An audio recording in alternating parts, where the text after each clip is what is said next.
I wanted to share something. It's been a few years since I shared this with you, and I know that many of you, there are a lot more people listening now than there were 3 years ago, and I think it was probably around that time, maybe 4 years ago. It was around election time, the last time that I dug into the Concord Project's stuff, which you can find on the internet. It's on. They have these on YouTube, and this was. As I understand the story, this was a project that was funded in part by wealthy conservatives, shall we say. And this is what essentially created the Tea Party. This is why there's a Tea Party caucus in Congress right now. Was because these videos were made, they were distributed, some of them online, many of them by DVD, distributed in person, distributed to mailing lists of activists. And it was basically how to take over a political party and win an election.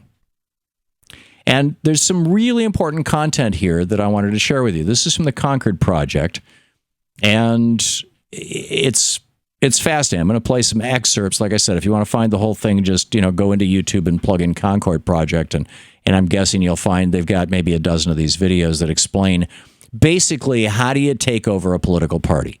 And this was directed toward Tea Party activists and hard right-wingers who then did this. They went into the Republican Party. They signed up to be precinct committee people, and those are the people who select the primary candidates. And so they made sure that every candidate running for the primary was going to be a Tea Partier. And now you've got a Tea Party caucus in Congress, which is giving Paul Ryan fits, poor Paul, but it's there. I mean, this is how you acquire political power in the United States. And this was not by buying millions of dollars worth of ads. This was not by having giant, rallies in stadiums. This was by activating average people who are willing to spend a night a month, showing up for their political party. And it varies from state to state and what. But anyhow, let me play some clips from this. This is the Concord Project's video. What's the most powerful political office in the world? It is not the President of the United States. It's precinct committeemen. Why?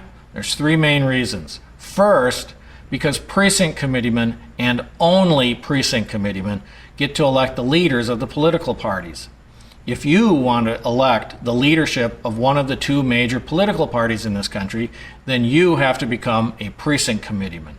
So if you want to be in a position to select the leadership of your political party, you got to become a precinct committee person, right? You with me on this so far? Okay, here it continues. Second, precinct committeemen and only precinct committeemen can vote in internal party elections to endorse candidates in the all-important, traditionally very low turnout primary elections. If a candidate wants to win the general election, he first has to get onto the general election ballot. To get on the general election ballot, he has to win the primary election. And the best way to win the primary election is to get the endorsement of as many party committees as possible. Precinct committeemen are organized into committees. For example, every county has a party committee. Every state legislative district has a committee. Legislative districts elect the people's representatives to the state legislature. So, this is pretty straightforward stuff. Are you following along, I hope? Because this is the process. You show up. Now, he's, pitching this to Tea Partiers to do to Republicans, but I'm pitching it to you to consider with the Democratic Party. Instead of sitting around and complaining that your candidate is not being treated well, or you think that the issues that you really care about aren't being addressed, and regardless of where you fall in the political spectrum. If you really want to change things, I mean, yeah, today is secondary Super Tuesday. It's a voting day. Obviously, we all want everybody to get out and vote, regardless of who you're voting for, regardless of which party you're voting for. This is a civic obligation. Just like taxes are the cost of a civil society, voting is the cost of a functioning democracy. But it goes beyond that. It goes to being a functional part of the political party in a way that you actually have some power and some control over that political party. Here's another clip. Second. Oh, I'm sorry. That's the same clip.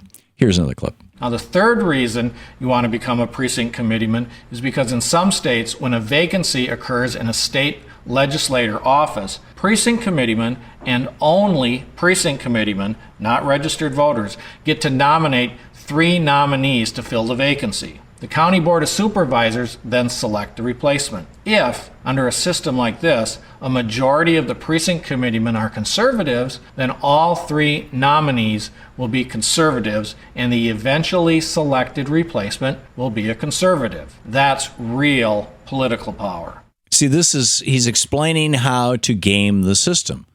Now, it's not game the system in some way that is unethical or wrong or illegal or weird or anything like that. It's actually how the system is designed to work. But it's not going to work for you the way you want unless you show up. Here's another clip. How does one become a precinct committeeman? Bottom line, every state has different rules and procedures for becoming a precinct committeeman with full voting rights within the parties. I should add this. I think this particular clip was made for Arizona because he talks specifically about Arizona. But anyhow, back to the clip. With full voting rights within the parties. And each party within each state may have different rules. In Arizona, for example, you must be elected to the office of precinct committeeman. But you don't have to get more than 10 signatures of registered voters from your party or from independents to get your name on the primary ballot. Precinct committeemen in Arizona are not required to pay dues.